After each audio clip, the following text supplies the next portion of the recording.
This is Things You Might Not Have Heard, and I am Jay Cleveland Payne, and I'm going to give to you in mere moments yesterday's latest in information, politics, current events, and pop culture news. We're going to give you, as your go-to supplemental source for both mainstream and unconventional news stories, some stories you may have missed with a little extra context that we sprinkle in here or there. And in the queue, 8 stories for today from yesterday, vetted as you as conversational, and then crafted into this thing by me. So we get you a nice little newscast every single morning, going live at 5:50 a.m. Central Time every single Monday through Friday. We'll explain the vetting process at the end of the headlines and bring some fun things for today. So stay tuned for that one. You're going to want to get to that one at the end. Remind you that our website is thisisaconversationproject.com. You can visit it for more information about what we do all the time. And of course, email us anytime you feel at theconversationinbox@gmail.com. Just not right now, because we've got 8 headlines to get to right now. And these are not in any particular order as they're being presented. This is just the order they kind of lie down in when we put them into here. But we do take the top 15 stories of the day, and we'll explain that when we get we'll explain it in a moment. The vetting process will be explained in a bit. Let's get to the first story, first headline for this morning. The headline for the story reads, and it has to be because it's the biggest thing going right now, Fani Willis takes the witness stand to fight an effort to disqualify her from Trump's election case. Now, full disclosure, we had to kind of combine some stories because it had 2 Fani Willis things. It was not for sure she was going to take the stand yesterday, but what had happened was after the prosecutor, the person that she actually hired to work the case, did finish his time on the stand. They went back and forth. What was going on? There was a subpoena against her. Fani Willis essentially was watching TV, seeing what was going on, and saw that they were done talking about how the guy paid money with stacks of stuff and had bad receipts and whatever. And she just, walked down to the courthouse, walked down to the case, and just sat down. It's like, I'm here. Let's do this. No subpoena. We're done. And so she sat for a few hours, going back and forth, being very combative, and she'll have more hours to go through this. Now she has, full disclosure. I do believe that everything that was done in this case, and as far as the hiring and the affair, which is now pretty much out there, is not the great look and is going to basically have issues with going forward. And she has every right to defend herself in this case and be as angry as you want to. Although a little angry black woman going a little too far in some places, people may start judging that one. But you will see more fireworks as this will be big time TV. You think Jerry Springer was big? Watch Fani Willis go along with these folks this morning. It's going to be something on the level of amazing. So don't miss out on that. You either got to listen to it on a satellite radio or sneak it to the TV in the break room. Check it out today. Our number 2 story, which we thought would be the number 1 story, is this one, and it's an interesting one. Pistons Isaiah Stewart punched Suns Drew Eubanks in the face before Wednesday's game.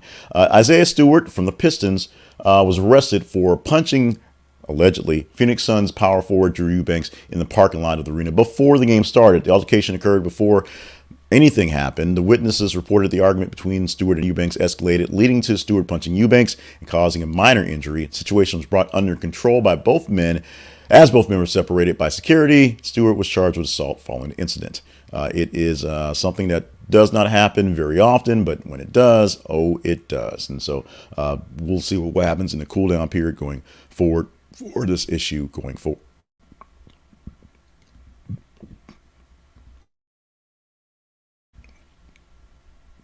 Headline number 3, an actual sports story that sort of makes sense as sports. Kylian Mbappe told PSG he will leave at the end of the season, AP source says. A source from the AP saying that Mbappe is going to leave the team. He informed Paris Saint-Germain that he's leaving the club at the end of the season when his contract expires. This announcement ends months of speculation about the future of Mbappe, who signed a contract extension for PSG back in May of 2022. Amidst rumors that he was going to Real Madrid because you got to go big time, go big time. He's been linked with the Spanish giant for some time, and now it looks like that's probably where he's going. Now, all we know is the rumors have it, the sources say, Mbappe is leaving Paris Saint-Germain.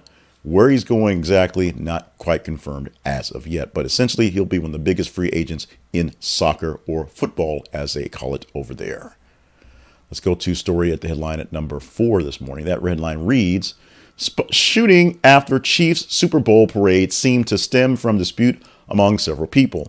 As we are finding out, it's not safe to go anywhere these days. And the shooting that happened at the end, more or less, of the parade 2 days ago for the Kansas City Chiefs came out because some guys were beefing. As I basically said in things, some guys were beefing. There's a back and forth, and it turned into a crime scene and now a vigil for what's going on.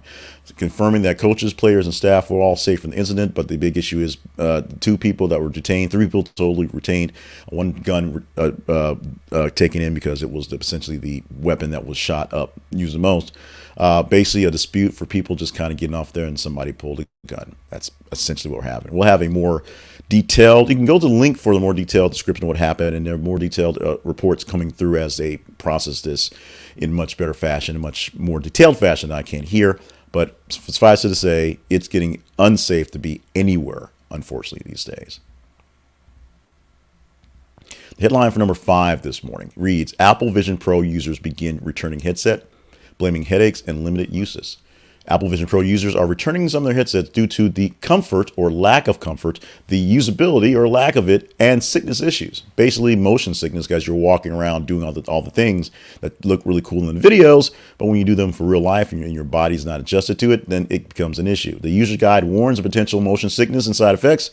And 45% of the respondents in the poll plan to return the headset. That's 45% of everyone who bought them.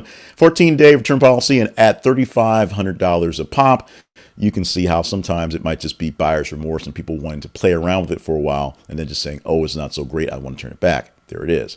The biggest thing about this one is A, it brings us back to harkens the thought process of Google Glass, which, what happened to that one. And B, not quite ready for prime time yet. Much like the first iPhone was beautiful and great and was a really crappy phone and had a not so great interface, it got better. This thing is going to get better, whether you like it or not, and Apple Vision Pro or the knockoffs that will come from it are sort of the future. The biggest issue is the availability via the price at $3,500 a pop.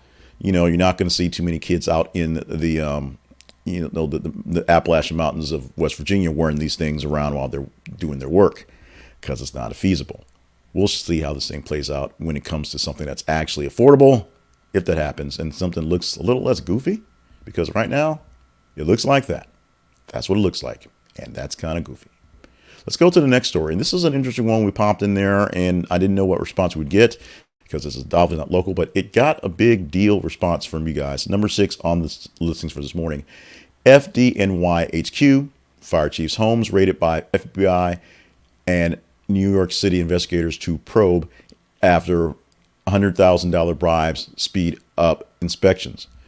So this is all, if you're watching the video, this is all basically dealing with the guy on the right. His name is Chief Brian Cordasco.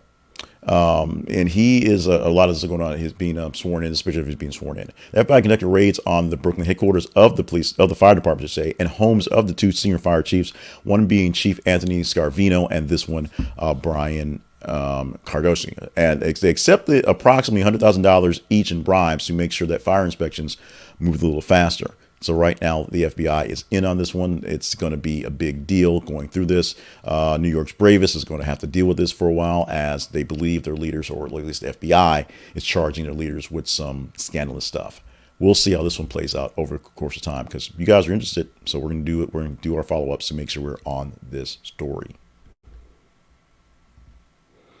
At number 7 this morning, NFL doesn't appear to be happy with potential ESPN Fox Sports streaming deal. We told you, I believe it was, it might have been as late as Monday, but it may have been last week, about the new streaming deal that may come into a package that's a bundle between ESPN, Fox, Warner Brothers Discovery, and a couple others probably, that's going to stream the sports to all you folks. It'll have things that we'll call Warner Brothers Sports, essentially, because they're the big cheese in this one. It's going to stream all the major sports leagues, NFL, NBA, MLB, and NHL, and other big programming events that would normally be on Fox programming, and some of the Fox sports programming, and some actual Fox sports programming, the over TV, and ESPN, and some of the ABC stuff. So a lot of things that, essentially would be available on the, basic cable packages that may still exist, and on over-the-air stuff will be locked up into an app which will have subscription. Now, people are talking about very soon there'll be a pay-per-view Super Bowl, or that's how it was basically framed years ago. Now it'll be via the app Super Bowl. We're already seeing that with Amazon making people watching their playoff games via the paid app, and Peacock as well. So it is a thing that is not too far away. We'll see if Mr. Goodell can actually fight this or if he wants to fight this, because apparently he likes money, and this could mean more money for the NFL. Although less access from the NFL standpoint is basically what the issue is. They don't have control of this. It's controlled by Warner Brothers Discovery. The final story for your headlines for this morning, number 8 story. And yes, we've seemed to have a very big obsession with OnlyFans in general. Definitely this week, the third OnlyFans story of this week. It just laid out that way. Your headline is YouTube kid star grateful she turned to OnlyFans, made $100,000 a year. So let's talk about Lizzie Capri, who was on YouTube just a little while ago making kids content for children because, it's all the rage and kids eat it up. Kids get older, kids kind of fall out of favor, and you got to make into new kids. So as she's turning 30, she decided to get make the career more mature and enroll to OnlyFans. And now she's making $100,000 a year based off the new content. She said she has no regrets. She's happy for the news, seeking that change. It's gone for the All Adult platform, has made it a great first year for her, and she's going to keep going forward. What is she producing? I don't really know. I don't subscribe to OnlyFans. I can only say it's definitely not kid friendly, because I'm not sure how you're getting $100,000 on that platform being anywhere near kid friendly or adjacent to kid friendly in those cases. Let's talk about our apologies, errors, and omissions. Obviously, we're still having issues with these buttons and these pictures. We'll get better at that one. The omitted story we didn't have time for. It's a really kind of a quick, silly one, but I was really interested in it. Navy lifts ban on sailors' hands and pockets and fake eyelashes. The Navy has modified its widely criticized regulation that prohibits sailors from placing their hands in their pockets. Why have pockets? You can't put hands in them. All that thing. Decision comes as a broader effort to modernize and adapt uniform policies to better suit the practical needs of sailors while maintaining professionalism and discipline.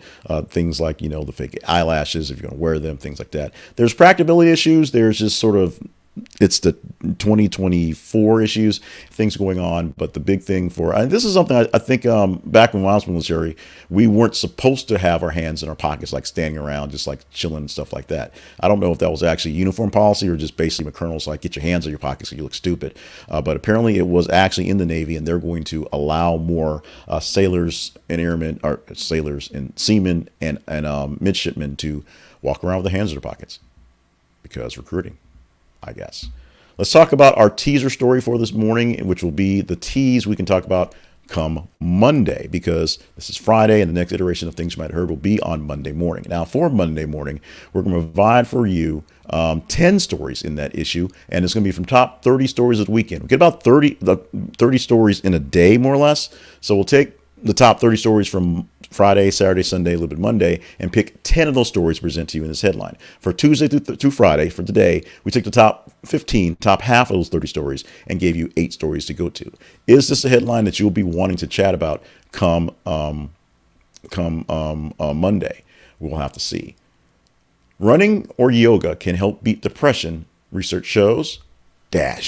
Even if exercise is the last thing you feel like.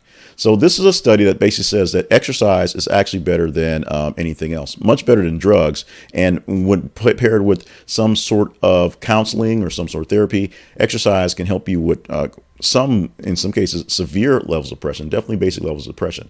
It's just essentially getting your blood flowing and letting your brain get that real dopamine from the exercise. And as simple as walking and doing simple yoga poses, not necessarily running marathons.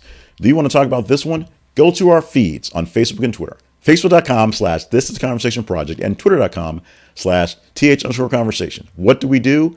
Every 50 minutes or so, we post news stories across our feeds from the web, and we want you to read them, engage in them, and tell us which ones are more engaging and which ones are more interesting. We take the highest engaging stories, we take those stories, and then we put them in a ranking, and we give you the stories. Like I said, the top 30 stories for the weekend, we'll pick 10 of those that fit a line for the set. That is the vetting process, top 30, and the curation, the 10 that work best for the novelty of what's going on.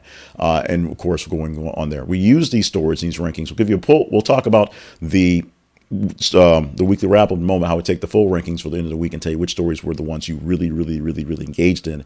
But to give you something more of a mixture of actual good stories, we take a good swath of stuff, and then we go through that as well. So we'll see what happens come Monday. Are we talking about exercise being better for your depression than drugs, or one of the other stories that'll be one of the 90 plus stories we'll have all weekend. What top 10, what stories, not top 10, what 10 stories will we talk about?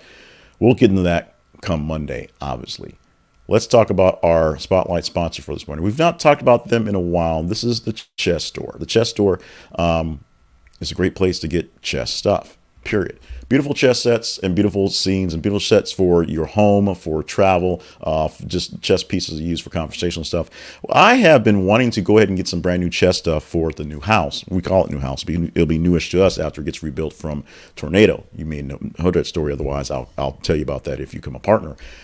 The biggest issue is we're still not in the house. So one of the things that's kind of keeping hot money in my pocket is going back to the chess store to buy a nice, beautiful chess set for the living room once we get back in there. My daughter is a chess fan. She's not so much a fan of hitting the club anymore. So that's there. She's teenagers and stuff like that.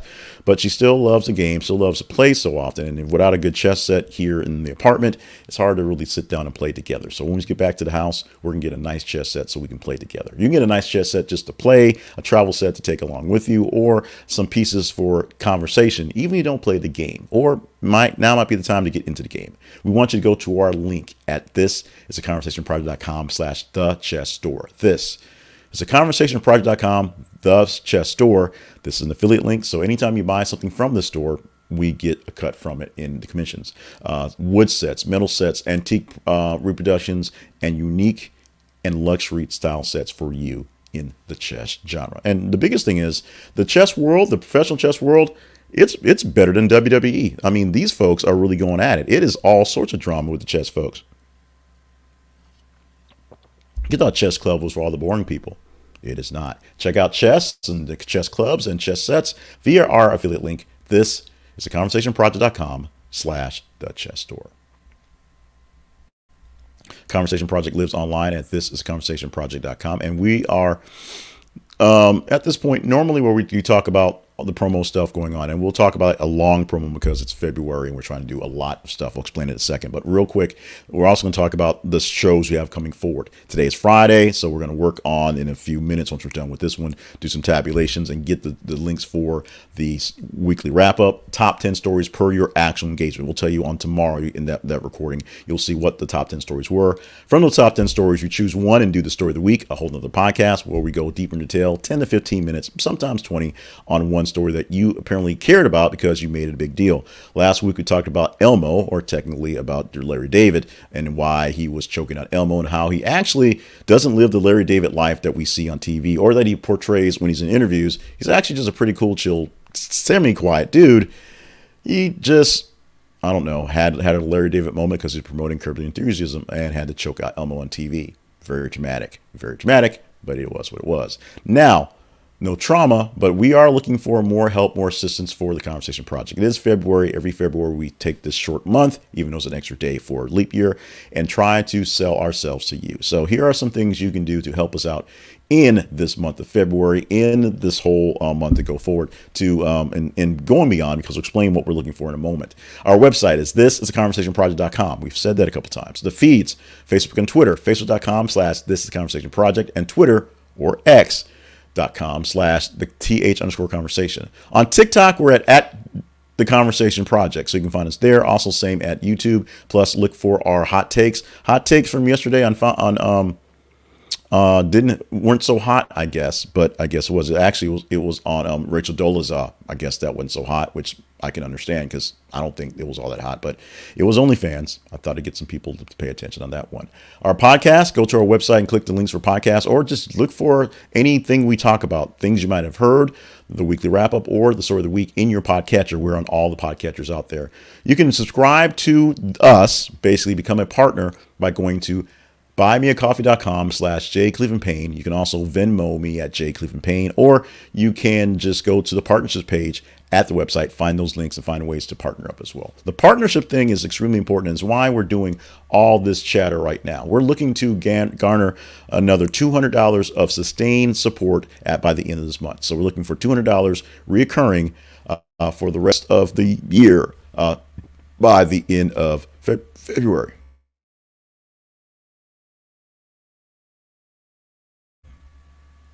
So if you're willing to help us out, and get into the groove of helping out a conversation project, we'll accept. If it's a one-time donation, we're grateful for it. If you can be sustained, we're grateful for that. If you can't do any of that, if you just keep on following us on the feeds and keep on emailing us with content and any ideas and sharing the love of the stuff, we can do what we can with that. We can make things work out, but if you want to partner up and help us get things done a lot better, a lot faster, then we do appreciate every single bit of attention and help you can get for that one.